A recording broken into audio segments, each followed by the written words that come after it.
রাসূলুল্লাহ সাল্লাল্লাহু আলাইহি ওয়াসাল্লাম বলেছেন, কাফা বিল মারই কাযিবান আন ইউহাদ্দিসা বিকুল্লি মা সামিআ, যে কোনো ব্যক্তি মিথ্যাবাদী হওয়ার জন্য ইহা যথেষ্ট যে সে যা শুনবে তাই বলতে থাকবে। একজন মানুষ কোনো কিছু শুনলে যদি সেটা যাচাই বাছাই করা ছাড়া প্রচার শুরু করে বলতে থাকে, তাহলে কি হয়? দেখা যাচ্ছে যে সত্য না মিথ্যা সে যাচাই করার সুযোগ পেল না, বলে দিল। তাইলে অনেক সময় মিথ্যা কথা সে প্রচার করে দিল। সে নিজে মিথ্যা বলে নাই, কিন্তু সে আরেকজনের মিথ্যা কথা প্রচার করে দিল।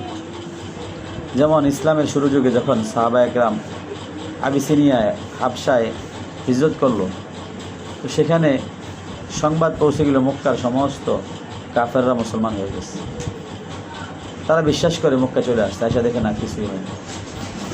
এখনকার যুগও এই মিডিয়া অনেক কথা শুনে শুনে প্রচার করে, এবং আমি একজন মানুষ যখন শুনে যে অমুক জায়গায় অমুক ঘটনা ঘটছে, সাথে সাথে ফেসবুকে দিয়ে দেয়।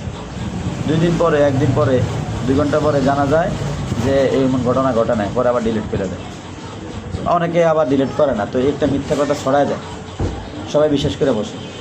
পরে তদন্ত করে দেখা যায় এটা কী ছিল, মিথ্যা ছিল। এই জন্য যা শুনবো তা আগে যাচাই করতে হবে, যাচাই বাছাই করে তারপরে গিয়ে এটা প্রচার করতে হবে। আল্লাহ তাআলা বলেন, ইয়া আইয়ুহাল্লাযীনা আমানু ইন জাআকুম ফাসিকুম বিনাবাইন ফাতাবায়ানু, যদি কোনো ফাসিক তোমাদের কাছে কোনো সংবাদ দেয়, তাহলে তোমরা সেটা কী করো? আগে যাচাই বাছাই করো।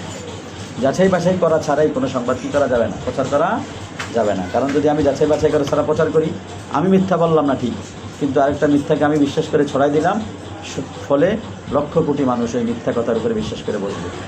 যার কারণে এই মিথ্যা একজনে বললে যেমন মানুষ বিভ্রান্ত হয়, আমার মিথ্যা প্রচারের কারণে মানুষ মিথ্যা বিভ্রান্ত হবে। এটা মিথ্যাবাদী হওয়ার জন্য যথেষ্ট।